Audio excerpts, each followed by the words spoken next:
Salut à tous et à toutes et bienvenue sur la plateforme MCAMClick, une plateforme digitale des médias et le marketing des entreprises.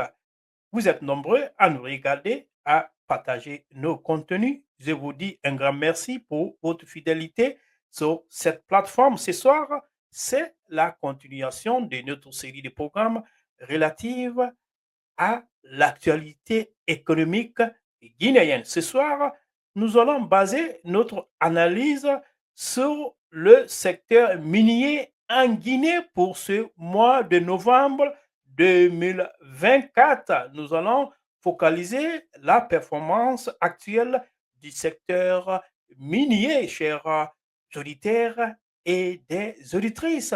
Merci beaucoup pour votre fidélité sur cette plateforme, chers auditeurs et des auditrices. Le secteur minier reste le pilier de l'économie guinéenne, représentant environ 80% des recettes d'exportation du pays.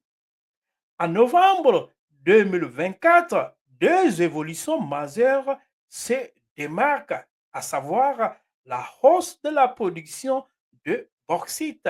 Chers compatriotes, chers auditeurs et des auditrices, la Guinée a consolidé sa position de premier exportateur mondial de bauxite, fournissant près de 28,4% de l'offre mondiale.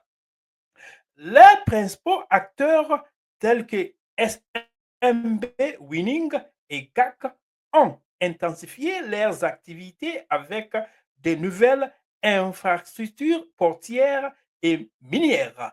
Chers compatriotes, le progrès dans le projet de Simandou, le développement du gisement de fer de Simandou progresse avec des investissements massifs des partenaires chinois et australiens.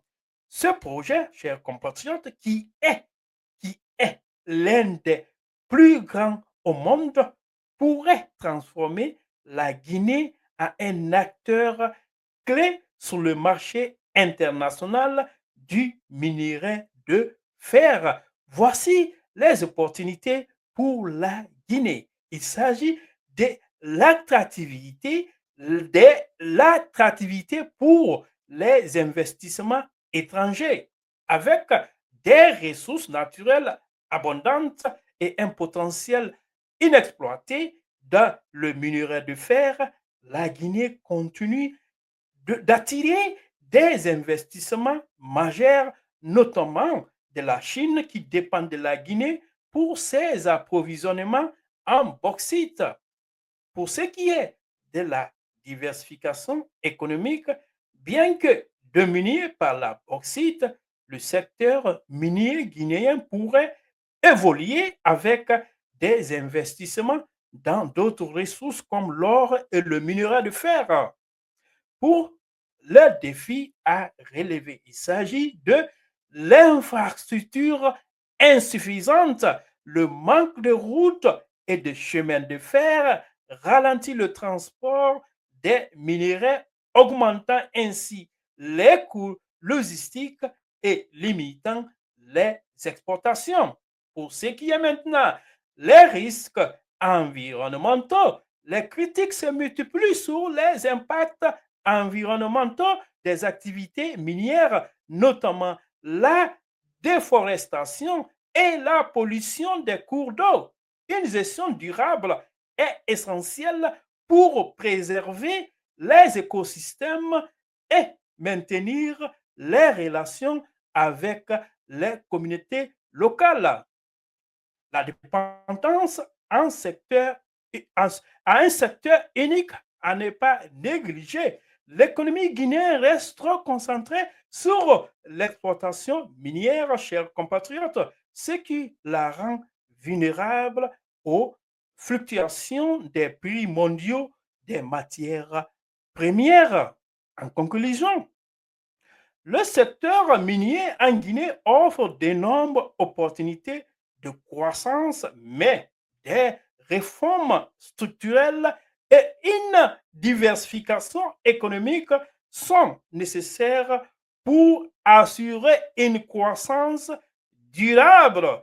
Le développement de Simandou pourrait être une étape décisive, mais il est essentiel d'accompagner ce projet d'amélioration dans les infrastructures et d'un cadre réglementaire renforcé pour attirer davantage d'investissements et maximiser les retombées économiques pour le pays.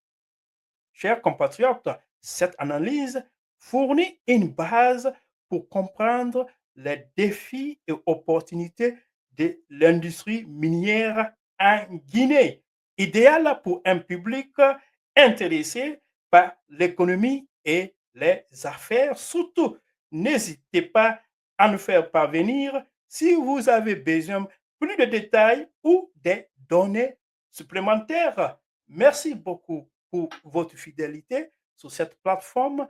Rendez-vous demain pour un autre contenu relatif à l'actualité économique guinéenne. Merci et au revoir.